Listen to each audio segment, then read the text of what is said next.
Asue Ighodalo emerges winner of the Edo State PDP governorship primary, while another group announces Deputy Governor Philip Shaibu as winner of a parallel primary.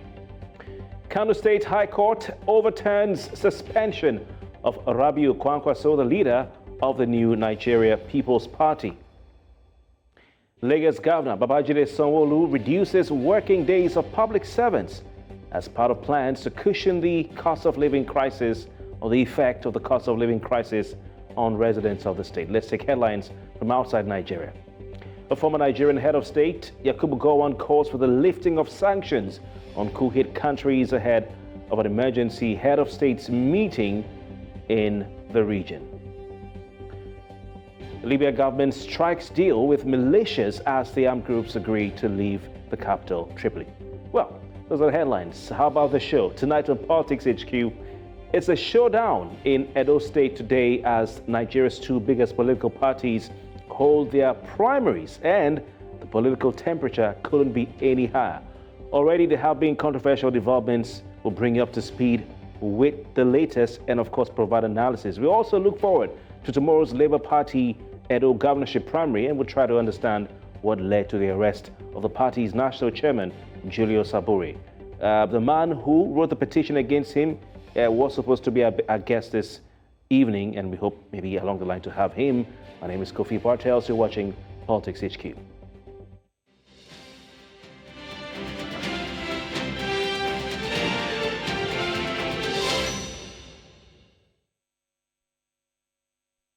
You're welcome. The police in Edo State have today released Julius Saburi, the national chairman of the Labour Party, on bail following his arrest in very controversial circumstances yesterday in Benin City, the capital of Edo State. Aburi's arrest stemmed from allegations made by the youth leader of Labour Party, Eragbe Anselm Afimia, who accused Aburi of sponsoring thugs in an attack on party members, and also, of course, a petition written by the LP youth leader alleging threats to his life and attempted murder. That petition addressed to the police right there. The arrest has added fuel to the already tense political atmosphere in Edo State, especially with the forthcoming primary of the party, Labour Party, which is supposed to hold today. Now, we were meant to have Anselm in the studio, or rather via video link from Edo State, on the program, but just a few minutes before we came on the show, he said he was at the police station and cannot join us. We'll keep trying his line. If he's available before we're done, we'll put him on. But it can't get any hotter. Well, amidst this backdrop, Philip Shaibu's declaration as the winner in a parallel PDP primary election has further heightened tensions. The declaration, which took place at a different location from the main venue of the PDP primary, the Samuel Ogbebudias Stadium, has sparked controversy and raised questions about the credibility of that election process. Well, we now know that the official primary, which held at Samuel Ogbebudias Stadium, produced Ighodalo as the winner. Well, how about the All Progressives Congress? The APC, Nigeria's ruling party, and the opposition party in Edo State had to declare its own primary election, which held on Saturday, inconclusive after three candidates were announced. Three. With the chairman of the party, of the party's organizing committee, Governor Hope Uzodinma, taking the hit for a poorly done job, the party replacing him with Prince Bassey, governor of Cross River State, who was his deputy, now becoming the chairman of that primary committee. Today, we learned that the APC is saying that it's starting the entire process afresh. The primary process of voting, it's a direct primary, so they're going to go to all the wards and local governments, chapters of the party in the state, and of course, this makes a lot of sense. Kaide Fahimi, former governor of Ekiti State and former minister, is a ranking member of the All Progressives Congress, accusing Senator Adams Oshiomole, widely seen as the leader of the APC in Edo State, of attempting to impose a candidate on the party. It remains to be seen if the All Progressives Congress can conduct a conclusive primary this time around. Let's introduce our guests tonight. Eragbe Anselm, like I said, we hope he can join us later, youth leader of Labour Party. Evans Ofeli is with us in the studio tonight. He's a legal practitioner. Evans, good evening to you. Thank you for your time. Good evening. We have joining us via video link, Libros Oshoma, another lawyer as well. Libros, good evening to you and many thanks for your time tonight. Yeah, good evening. All right. Let's go straight to today's unfolding events in Edo State and what has been happening in the past 1 week, 2 weeks. What is your assessment, Evans, of the political situation in Edo State? Well, the political situation in Edo State have shown us further that politicians have not learned anything whatsoever. You remember not too long in Rivers State and Zamfara State, the APC had a governorship election of the two states respectively. There was a ruling by the court that the two states have no governorship candidate as a result of these parallel primaries. Okay, if you look at the Electoral Act is clear as to what the primary should be. The party must have a consensus.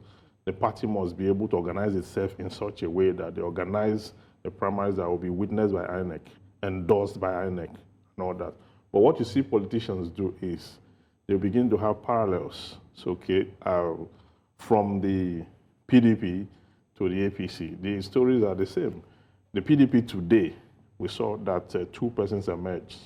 Okay, last week, from the APC part of it, 3 persons emerged as the winner of that election. So it tells you that the confusion is huge, and this is all going to end up in court. And this is how we manage our electoral system. Then when we get to court, we'll now be forcing the court to do magic. The court to now, solve the problems that politicians and society have created. Okay, there's no way this will not get to court. And it's not different from what we had just not too long ago, the 2023 election. The primaries were also polarized this way. So we're not learning anything, we're not moving forward politically. And it's quite unfortunate that in 2024, we cannot organize primaries, let alone the election, the general election that the different parties will come with their candidate. And you have a time limit within which the names of those who emerge as winners will be submitted to INEC. And you cannot submit 3 names from one party. You cannot also submit 2 names from one party. So you have to submit the name of one person from one party. That's the party's nominee. But with what we have in Edo State, in fact, Edo State case is even an escalation because it appears we are moving deeper into the murky waters of controversy in our political system. And it's unfortunate. All right. Let's go over to Libros Oshoma. Libros, some will say, we've heard over the years that this is part of the development of Nigerian democracy. We used to hear the term democratic experiment. What are your thoughts on the unfolding situation across the parties in Edo State? How do you develop backwards? Because one would have thought that in 1999, our political parties' primaries were not this polarized. Yes, if you remember the 1999 primaries of the PDP in Jos, it was one primaries at the end of the day, winner emerged. The political primaries that subsequently held at the various state level. Even though at that time, we had what we call, consensus candidates, a situation where the president or the godfather will, sit down in his house and at the end of the day, raise the hand of somebody and say, that is the party's candidate. With the amendment of the Electoral Act in 2022, that issue of consensus candidates, was subsequently amended that all of the aspirants must consent to that consensus candidature.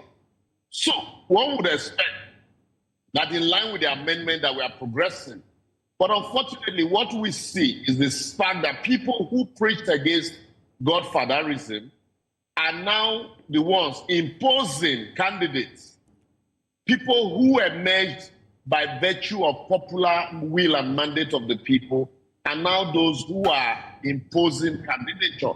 In Edo State, we saw the fight in APC in Edo State, we saw the fight between the Oshiomole faction and the Izeyamu faction of the party. And then you have the Dekeri faction also. That's how the 3 candidates emerged.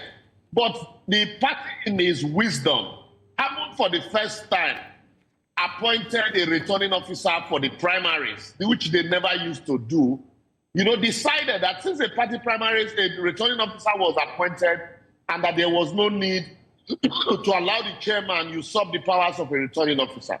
And so since the election, as announced by the returning officer, was inconclusive because, which is a notorious fact that thugs invaded the venue of the results, the APC national body had to declare the election inconclusive, which for me, it's a good development, which shows that they have learned something. They don't want to go through the rigor of unnecessary litigation.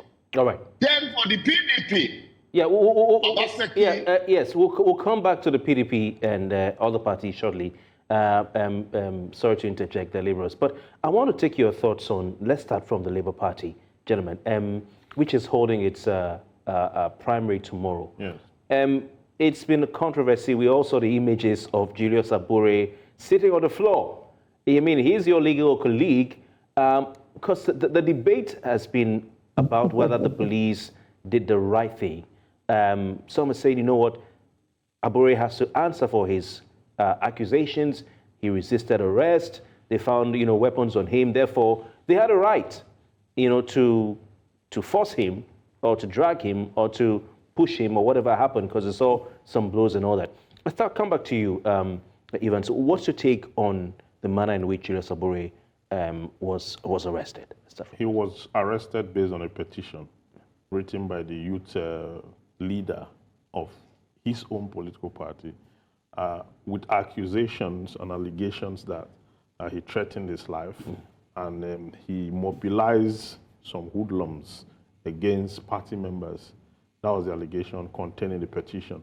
Now, that allegation is enough, is enough to effect an arrest, because they need to hear from his own side. Is it meant to be an arrest or an invitation? Of whichever one. Because even when I don't know whether there was an invitation extended to him, the story did not capture that. Let me explain. Let me throw more light on this. The issue here is that he was finally arrested, and some incriminating implements, firearm, was found on him, according to the report. So that further escalates the issue. And to the fact that he also resisted arrest was part of the issue. So whichever way, it's politically motivated. We know, because the story is from his own political party, not the opponent, even though they have the fashion issue, that one is different from what is going on now. So if I report you, and I made some allegation with the police station, the police can investigate that, either extend an invitation or make an arrest. Whichever one, if you resist arrest, police will apply what is resist? Anyway, what is resisting arrest is what we have. But Liberals, you want to say something regarding that? I heard you trying to interject. Let me educate our public on these issues, because I have also, had cause to intervene on this matter. I've talked about it serially. Julius Abure, there are so many allegations of fraud against Julius Abure. Allegations of forgery in Ebonyi, allegations of forgery in Edo State, allegations of forgery in Plateau State. And then the icing on the cake is this allegation by a factional youth leader that he sent some thugs to manhandle him and almost kill him when he came to Benin to conduct the primaries of the party in the state. The police issued a press release that Abure had been invited, and he did not honor that invitation on the ground that he was busy in party activities or party issues. And so when he came to Benin, the matter is a petition to the IG of police in Abuja, which was subsequently minuted to the zonal command in Benin. So since the issue happened in Benin, so the zonal command in Benin were asked to investigate and report back. This is not the first time Abure is arrested. This is not the first time the police are inviting him. For the issue of the just issue, the Benin issue, he said he was involved in campaign there. So on this one, he was invited. It is a natural fact that the police invited him. and he did not honor the invitation. So when he came to Benin, the police attempted arresting him, and the people around him, you know, there was if you listen to the police PRO statement, that there was an encounter between those around Abure and the police who tried to arrest him. Those people who were with Abure tried to, you know, stop the police from arresting Abure. That was what led to the fracas that everybody's now talking about. So the question is, can the police arrest him? Does the police have the power to arrest him? Yes, they do. They have the power to invite him. And if they invite you and you fail to show up, they have the power to arrest you for failing to honor a legal invitation. So basically, now it's been released on bail. We should allow the police to do their job. All of the allegations against Abure are not from the opposition. They are from within his party. In Jos, the party candidate alleged, a candidate of the Labour Party, governorship candidate, Magiv, alleged that Abure forged his signature to substitute him. In Benin, a House of Rep candidate, Honorable Murphy Maswe, alleged that Abure forged his signature to illegally substitute him. In Edo State, a governorship candidate in the party, also alleged that Abure forged his signature. But like you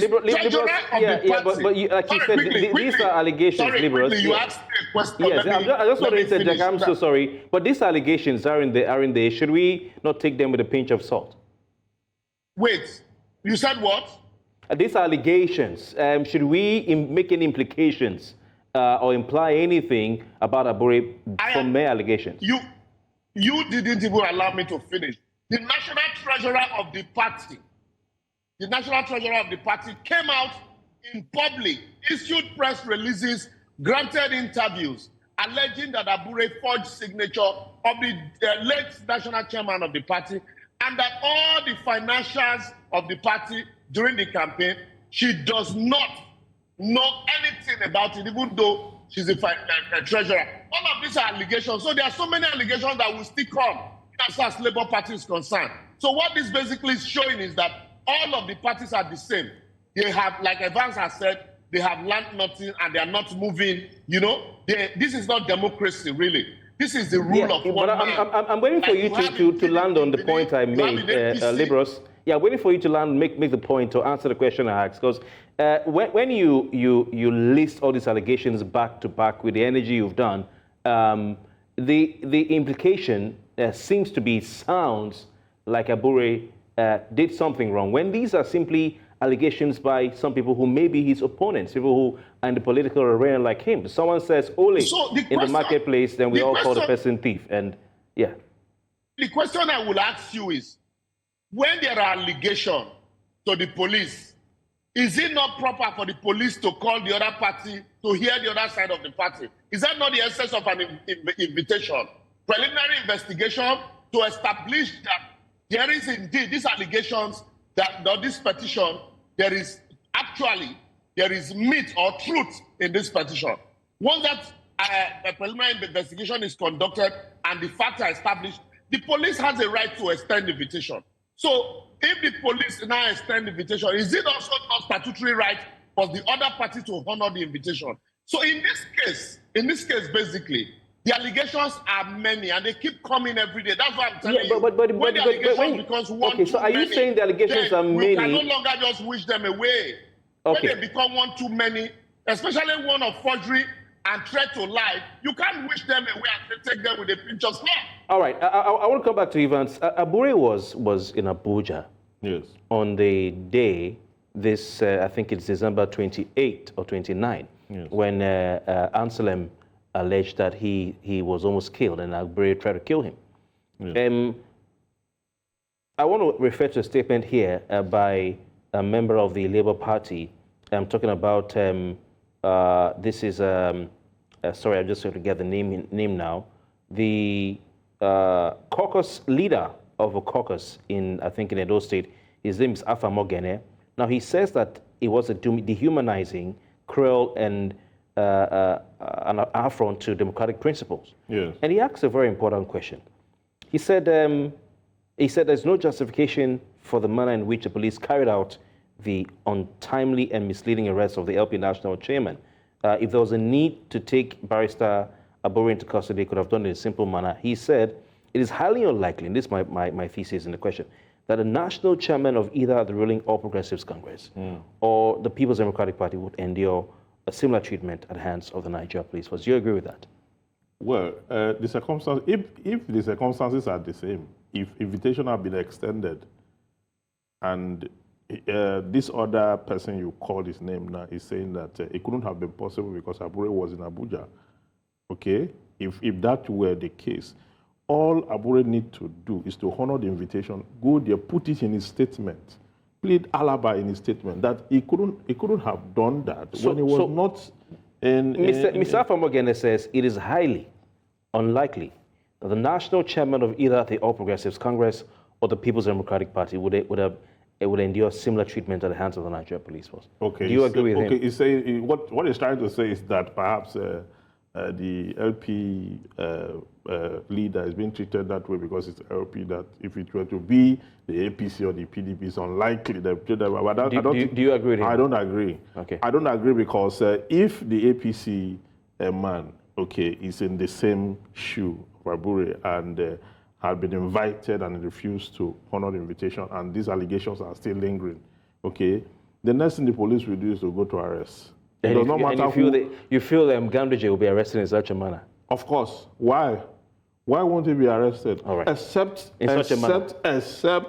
you know, they compromise the police. All right. Anyway. I mean, he will be arrested. Evans, anyway, I know I'm struggling to believe you, but you know, we need to. I think I will also ask. We have to go for a break, but you know, there's a thin line between law enforcement and embarking on judicial jungle justice. Yes. So we'll be back after the break. For those of you watching at home, please stay with us. We'll be right back.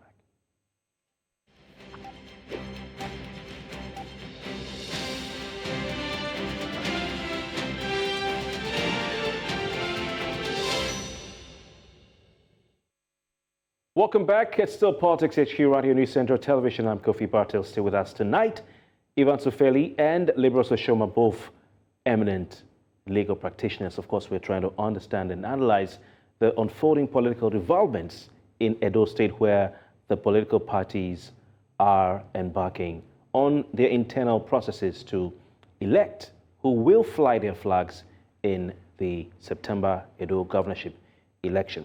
I want to go back to you, Liberals. Let's look at the PDP. You, of course, you started, talking about that before I interjected. I want your take on the situation of People's Democratic Party, because as it stands, as we speak, there are two primaries. The man who refuses to back down, of course, the deputy governor of the state, Philip Shaibu, has emerged from one. And what we hear is that the delegates went to Samuel Ogbemudia Stadium and were locked out, and they had to go elsewhere. So one version. The party hasn't spoken about that. So what's your take? Who will INEC or should INEC take as the authentic candidate of the PDP in Edo State? But quickly, before I answer your question on the PDP, let me also clarify some statements here, issues here. Why are we looking at the issue, the side of Abure, and not looking at the issue the police also raised?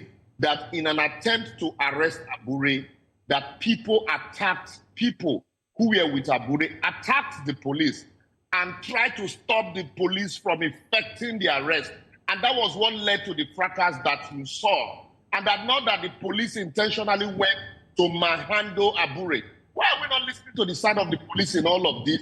We just take the side from the social media that we want to pursue. I think we've already put out Liberals that the police you accused him, because you were talking about. We've been having you raised the issue. Yes, we've been having this conversation for days. So but feel free to talk about it, please. Yes, that's what I'm saying, because you also raised the question about a national chairman of any of the other parties, major party. We saw policeman handle Tafa Balegu in Nigeria, a former IG of police here in Nigeria. I'm not saying that it is right, but what we also, no matter how highly placed you are, learn to respect police invitation. Once you are invited by the police, honorably go there, especially as a lawyer. I have been invited by EFCC, by the police. If you cannot, do them a letter and say, I won't be able to honor your invitation today, but give me till so time. I will come with all my documents and everything. But by the time you now you become invasive, it gives the impression that you are trying to evade answering to the questions in the petition. So that's on one side. Then for the PDP. Yeah, before you go to the PDP, Liberals, I want to point out, for us here at News Central and PHQ, we don't have any issues on any side. We've invited Erigbe Anson. I'm not saying yes. Yes, so every aspect of the conversation is we're open to it. Let's balance. Yes. Let's balance the narrative. That's what I'm saying. That's what I'm saying, that we invited. Talk about the side of yes, the that's what I'm just trying to point out, so that we don't have great impression that we're not balanced. We invited Ansem, the writer, the petitioner. We even have his flyer, you know. So that's, but because of time, I wanted us to move on to the PDP. Because of time, that's why I wanted us to move on to the PDP. You are the one that brought this, Kofi. What I am telling you in your questioning, I explained to you the position of the police in that arrest. You completely avoided it and ignored it. That's why I had to take the pains, you know, or the time to clarify to you, Liberals, that we are balanced here, and the proof of that balance is that we invited. Can I please land, sir? The proof of that balance is that we invited Ansel. You're struggling to tell me that you are balanced. Please, can I land? Can I land? You don't need to. Yes. Okay. So that's fine. Let's move on. Let's talk about the PDP. On the PDP, on the issue of the PDP, the question is simple. The PDP in Edo State, it is not new. It's a notorious fact that the PDP in Edo State has been factionalized right from the time Obaseki joined the PDP. You had the legacy party member headed by those traditional PDP people, headed by Dan Obi. And then Obaseki and his deputy, Philip Shaibu, were on one side until Philip Shaibu decided to be interested in the #1 seat. And we have seen how Obaseki consistently had humiliated his deputy, chased him out of government house, locked him out on various occasions, the last one being him even refusing to shake hands with him. And so that led to the, culminated into the primaries, factional primaries that we have seen today. Even there are also allegations that Obaseki had also orchestrated, the judiciary to arrest some of Philip Shaibu's strongmen, and some of them were charged by 5 p.m. in the evening, charged and matters adjourned and remanded in custody. And today also, it is also a notorious fact that the Philip Shaibu faction, even though they had applied to use the stadium, they were also locked out. But what is at play here is the question would now be, it is not for me to determine which faction will be recognized by INEC. It is for INEC, which faction had written to INEC and comply with the guidelines and instructed and also comply with the guidelines laid down by INEC. And so if it is the faction, Obaseki's faction, because I saw a governor of Delta State there, that is recognized by the National Working Committee of the party, because primaries are conducted by the National Working Committee of the party. If it is that faction that is recognized by the National Working Committee, then it is that faction that INEC probably will monitor, and INEC will recognize that faction. But that will not end there, because I know the other parties will go to court. But if it is the Philip Shaibu's faction that is recognized by the National Working Committee of the party, and then certainly that will be the one that will be monitored by INEC. But I doubt, from what we saw, I doubt that the Philip Shaibu's faction would be recognized by the National Working Committee, or maybe a faction of the National Working Committee. I don't know, except, we go further into details. But as it stands, really, it shows that all is not well with the PDP in Edo State. All was not well. All is not well. All is not well with the APC. All right. Also in Edo State. Yeah, we'll come to the APC shortly. We'll come to the APC shortly, Liberals. But I want to take Evans's view now.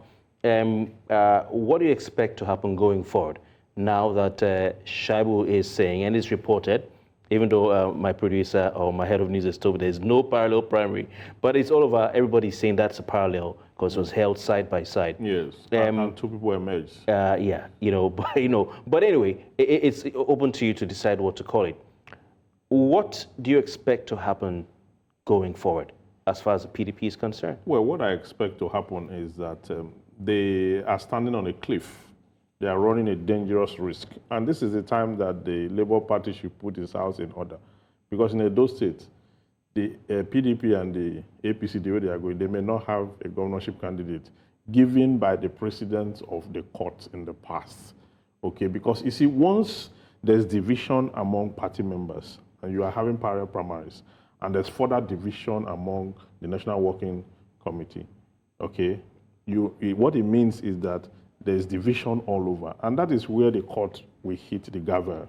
Okay, so it's a very tempting situation, and I think they should learn their lessons. The small parties who are in that state should buckle up and do the right thing, because once they're able to do the right thing, then at the end of the day, you'll find out that perhaps they may be the one to be reckoned with at the end of the day, except that the APC have done this very cleverly by declaring their own irregularity inconclusive and making an attempt to have a fresh one to cancel the former and have a new one to put them in the eyes of the law. That's what they are trying to do.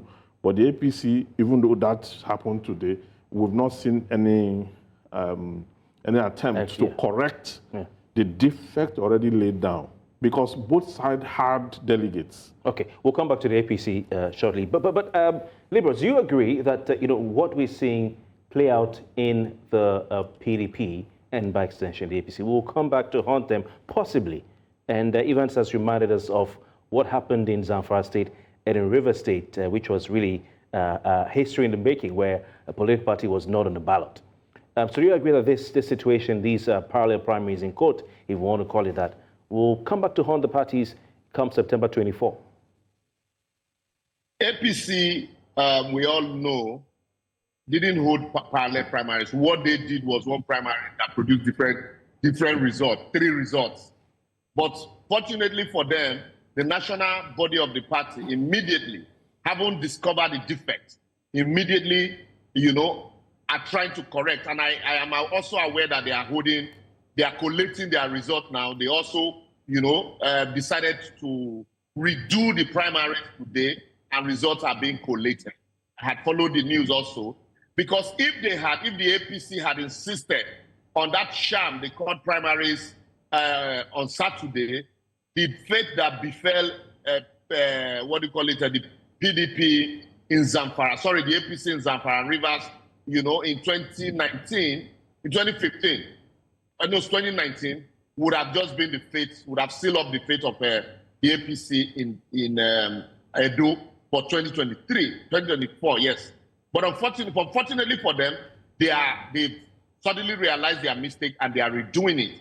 A lot of aspirants had to leave PDP in Edo because it was obvious where the pendulum was swinging, and that the PDP national body is no longer as coherent as it used to be. One would have expected that coming out from the heels of an election that they narrowly lost, that the PDP national, or the leadership of the PDP at the national level, would come together and also see how they can reconcile warring parties.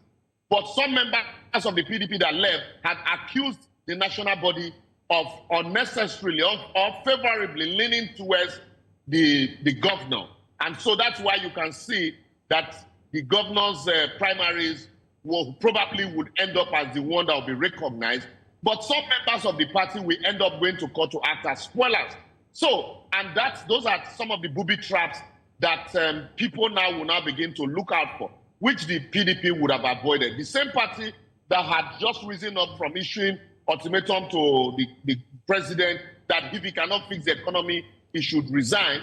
But what we are seeing now is that the PDP also cannot even fix their party. It is glaring that they can't fix their party.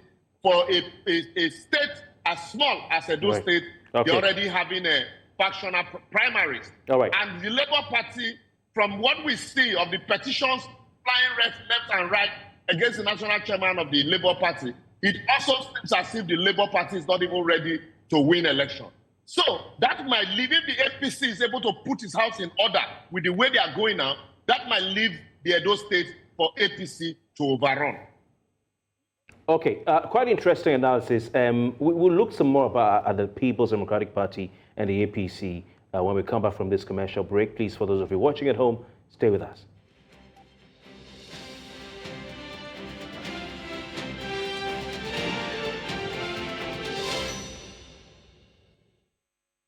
Welcome back. You're still watching Politics HQ right here on News Central Television. I'm Kofi Bartel. Still with me, two very, very vibrant and cerebral lawyers. Ivan Sofeli is with me in the studio, and Liberal Oshiomole is joining us via video link. And it's great to have both of them, one on my left, one on my right. Lucky me.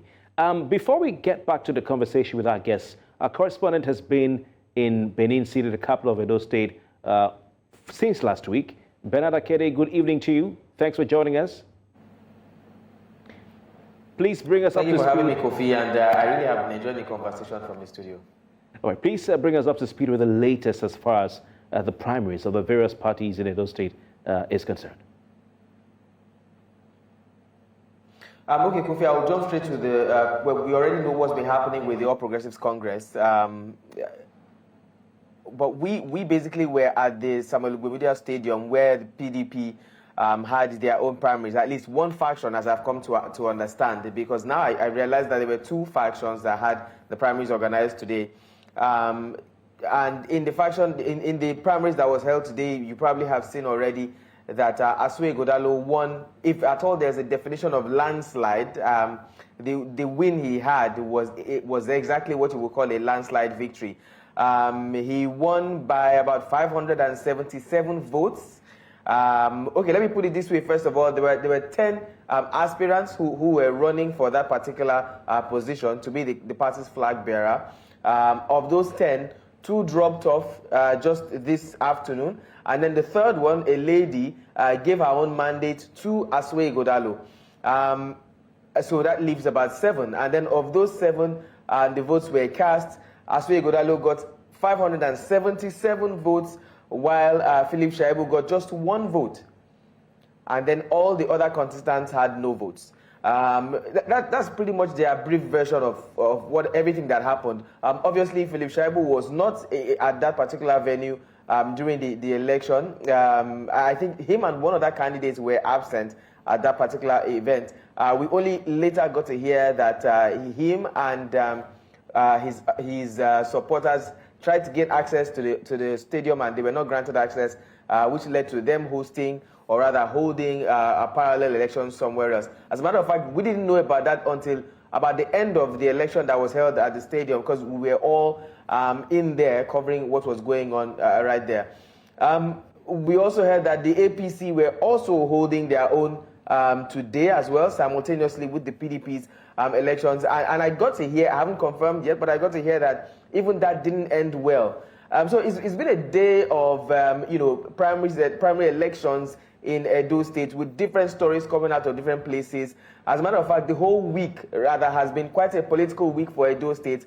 And it hasn't exactly been pretty, unfortunately. You are aware that the APC's own primary elections, of course, that also ended up with about 3 different factions, had journalists attacked at the first location where the results were being called out, only for us to find out later that there was a parallel one going on somewhere else. So it's been a week of drama, political drama, so to speak, in Edo State, quite sadly. And I think I can only say that the story does not end here. We're still expecting more to come out from Edo State concerning party primaries. All right, so but we can see prayers being offered right there at the commencement of the PDP governorship primaries. Maybe they need to pray for deliverance for the political parties from internal wranglings. Bernard, thank you very much for your time, and we'll keep with you as the days unfold till you return back to Lagos. Excellent job as always. This brings us, gentlemen, to the question of internal democracy in our political parties. And like you, Ivan, said earlier, if the parties can't get the elections within themselves right in a state as small as Edo, I'm sure it didn't mean anything there to belittle the state. But how will we then get the general elections right? Why do we have a poor democratic culture internally within the political parties in Nigeria? Yes, we have a poor democratic culture because we lack cohesion. people don't want to cooperate to have a process that will enhance good governance. Otherwise, if the purpose is for service to humanity and the state, the politicians will have consensus. They will agree on terms. The Electoral Act is so flexible. You don't even need to go and organize primaries. As long as persons who are involved have written and agreeing that one person should represent them. There are different ways to do it. If it's a projection, it's for good governance. Of course, they will agree. But because it's not anything about, it's about self. So it's about self. And that is why if you look at the various states in the country, it's just the governor as an emperor, overruling and upturning everything. And it's not different at the center. Okay, so it is the reason we have this level of underdevelopment. And if we don't check it, we'll keep going there because now what we do unwittingly is that we create this kind of political system that is so bad. Then we turn around tomorrow and start to call the judiciary. Then we'll say all eyes on the judiciary. We plant the seed of distrust, mistrust and all that. Then when it's time to harvest the weight of our inconsistencies and irregularities, we want the court to resolve it. And everybody says, all eyes on the judiciary. And when the court takes decisions, the court get a backlash. So until we clean our electoral system, we're not going to find a worthwhile experience politically. Right. What we have, if you look at the three major political parties now in Edo State, the LP, the APC, and the PDP, you can see the outcome of whatever they are doing. That it's all the same. You can choose. You cannot choose the APC. Is there any difference between the parties? Yeah, there's no difference. I mean, apart from the name. Yeah, apart from the name. I mean, the outcome is the same. All right, let's move over to Liberals. Liberals, if you're there, what reforms do we need to entrench internal democracy in these parties? Because we can't do without it. The reform you need is a mindset reorientation. And then also the major reform you need is for the politicians or leaders to provide jobs for the people. The only available job in Nigeria today is politics. That's the only available job. There's nothing else. So that's why everybody we kill pretending to serve. Some will tell you, oh, a man who has been commissioner, he has been special advisor. Sorry, he has been a member of House of Rep. He has been a minister. He's been in the party, the same party. He turns around to say, oh, I noticed that things are not going on well in our state, and so I am here to offer myself to fix it. There are things that are not being done well.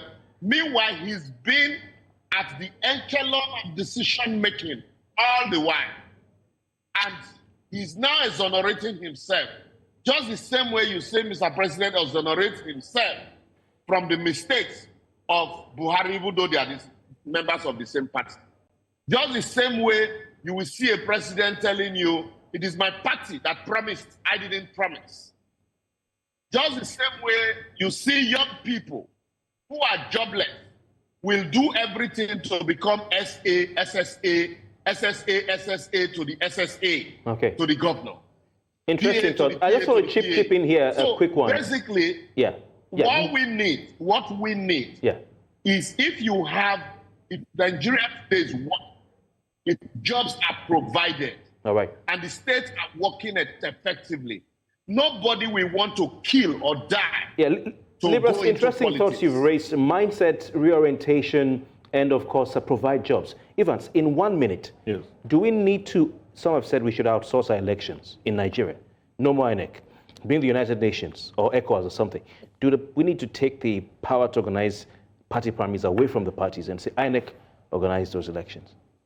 No, you can't do that. You have to, first of all, amend the laws. That's what I'm asking. The Electoral Act and then the Constitution. Do we need that amendment? I don't think you need to bring... Evans, that's what is called sovereignty. Amend this law, it's not...